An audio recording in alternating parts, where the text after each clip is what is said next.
ಮಹಾಲಕ್ಷ್ಮಿ ಮದುವೆ ಸೋಮವಾರದಿಂದ ಶನಿವಾರ ಸಂಜೆ 6:30ಕ್ಕೆ ನಿಮ್ಮ ಸನ್ ಉದಯದಲ್ಲಿ.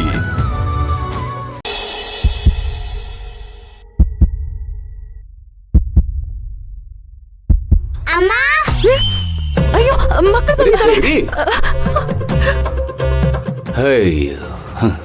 ಇದೊಂದು ವಿಷಯಕ್ಕೆ ನನ್ನ ಲೈಫಲ್ಲಿ 108 ವಿಘ್ನಗಳು ವೇಟ್ ಮಾಡ್ತಾ ಇರ್ತವೆ.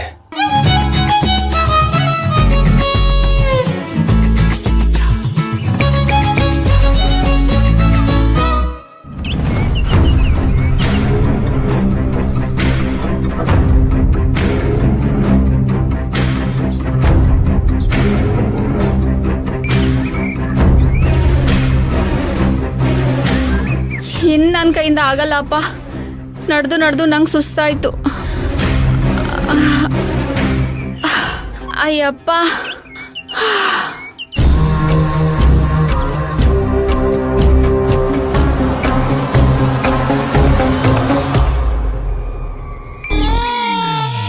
ಅಯ್ಯೋ, ನಂಗೆ ದುಡ್ಡು ಹಾಕ್ಬಿಟ್ಟು ಹೋಗ್ತಾನೆ. ಯೋ,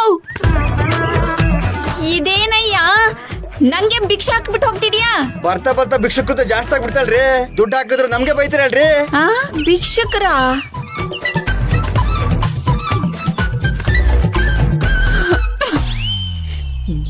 ನನಗೆ ಭಿಕ್ಷೆ ಹಾಕ್ಬಿಟ್ಟು ಹೋಗ್ತಾನೆ.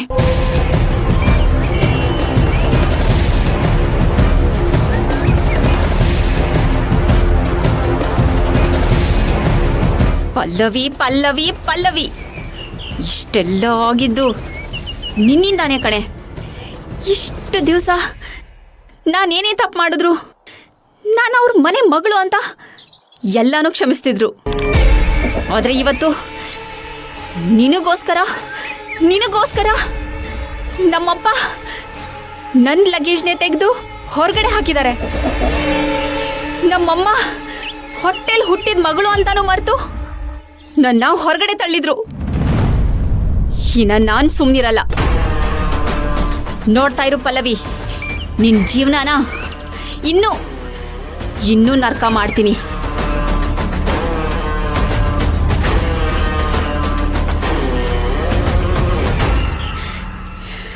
ಈಗೇನು ಮಾಡಲಿ? ನನಗೆ ಬರ್ತಿರೋ ಕೋಪಕ್ಕೆ ಇವ್ರು ಯಾರ ಮುಖನೂ ನೋಡಬಾರ್ದು ಅಂತ ಅನಿಸ್ತಿದೆ.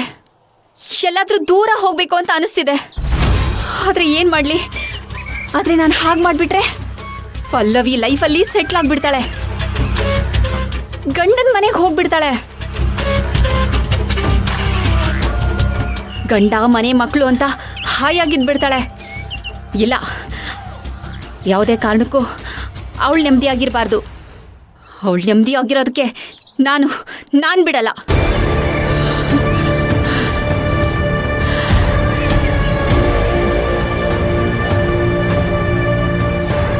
ಹೌದು, ಅವಳು ನೆಮ್ಮದಿಯಾಗಿರಬಾರ್ದು ಅಂದರೆ ನಾನು ಮನೆ ಬಿಟ್ಟು ಹೋಗಬಾರ್ದು. ಹತ್ತು ಕರೆದು ಏನಾದರೂ ಮಾಡಿ ಮನೆಗೆ ವಾಪಸ್ ಹೋಗ್ತೀನಿ.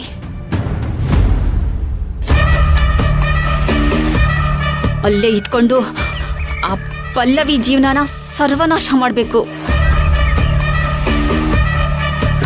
ಮನೆಯವ್ರ ಮುಂದೆ 3 ದಿವಸ ಉಪವಾಸ ಮಾಡಿದ್ರೂ ಪರವಾಗಿಲ್ಲ, ನಾನು ಮನೆ ಬಿಟ್ಟು ಹೋಗಲ್ಲ. ಇಲ್ಲೇ ಇರ್ತೀನಿ.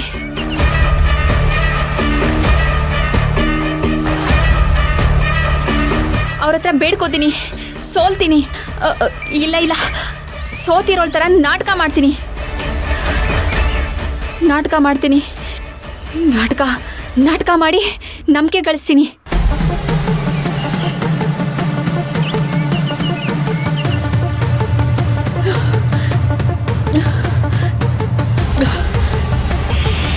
ದ್ರೋಹಿಗಳಿಗೆ ದ್ರೋಹನೇ ಮಾಡಬೇಕು.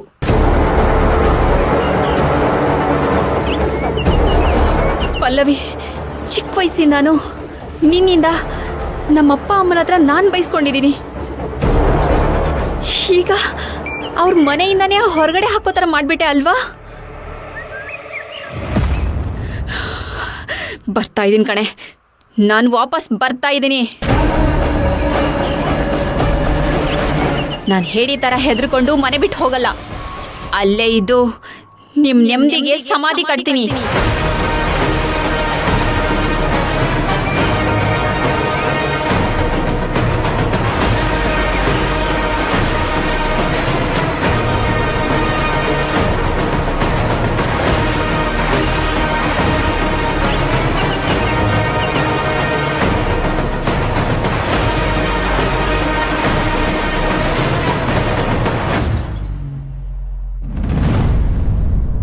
ಪ್ರಭಾ ಸಾಕು ನನಗೆ. ನೋಡು, ನನಗೆ ಇದು ಬೇಡ, ಅದು ಕೊಡು. ಬೋಂಡೆ ಹಾಕು. ಅತ್ತೆ ಇನ್ನೊಂದೆರಡು ಹಾಕಿ. ನಾನೇನು ನಾಚ್ಕೊಳ್ಳಲ್ಲ, ಹಾಕಿ. ಬೋಂಡ ಬೋಂಡ. ಬಿಸಿ ಬಿಸಿ ಕಾಫಿ ಜೊತೆ ಬಜ್ಜಿ. ಅಮ್ಮ, ಘಮ ಘಮ ಅಂತ ಬಜ್ಜಿ ಮಾಡಿದ್ಯಾ, ನನಗೂ ಹಾಕೊಡಮ್ಮ.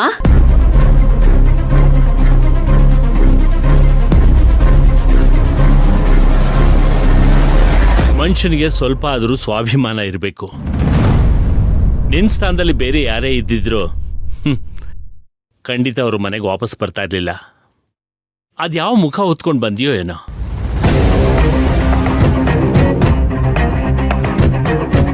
ಯಾಕಂದ್ರೆ ನನಗೆ ನಿಮ್ಮಿಬ್ಬರನ್ನು ಬಿಟ್ಟಿರಕ್ ಆಗಲ್ಲ.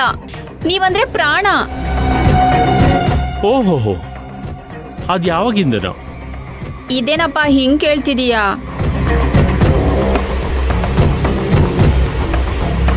ನಾನ್ ಸಣ್ಣ ಮಗು ಇದ್ದಾಗ ನಿಮ್ ತೋಳ್ ಮೇಲೆ ಮಲ್ಕೋಬೇಕಂತ ಹಠ ಮಾಡ್ತಿದ್ನಂತೆ.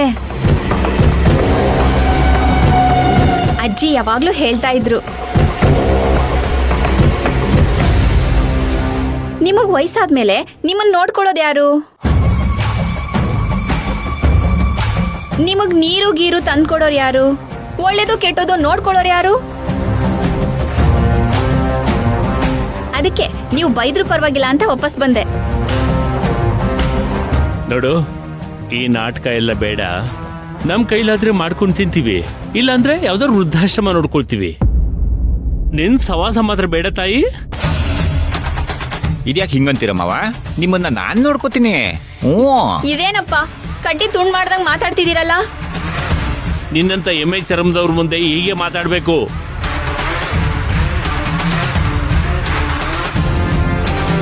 ಅಮ್ಮ, ಜಗತ್ತಲ್ಲಿ ನಮ್ಮನ್ ಯಾರು ಕ್ಷಮಿಸಿಲ್ಲ ಅಂದ್ರೂ ಪರವಾಗಿಲ್ಲ, ತಾಯಿ ಆದವಳು ಕ್ಷಮಿಸ್ಬೇಕಲ್ವಾ ಅಮ್ಮ?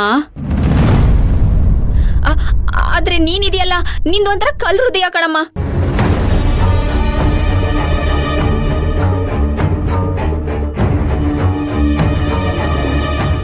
ರೀ ರೀ ರೀ ಗೀತಾ, ಏನ್ ಬೇಕಾದ್ರೆ ಕೇಳು, ಬೊಜ್ಜಿ ಮಾತ್ರ ಕೇಳಬೇಡ. ಅಯ್ಯೋ, ನಿಮ್ ಬಜ್ಜಿ ಯಾರಿಗ್ ಬೇಕು, ನೀವೇ ತಿನ್ಕೊಳ್ಳಿ. ಅಪ್ಪ ಅಮ್ಮ ಹತ್ರ ಮಾತಾಡ್ರಿ. ಆಗಲ್ಲ ಅಂತ ಹೇಳಿದ್ದು ನಿನ್ನ ತಾಳಿ ಕಟ್ಟಿದ ಗಂಡ ನಾನೇ. ಅಪ್ಪ ಅಪ್ಪ ಪ್ಲೀಸ್ ಅಪ್ಪ, ನಿನ್ ಕಾಲಿಗೆ ಬೀಳ್ತೀನಪ್ಪ, ಪ್ಲೀಸ್ ಅಪ್ಪ, ಇದು ಒಂದ್ಸತಿ ನನಗೆ ಕ್ಷಮಿಸ್ಬಿಡಪ್ಪ.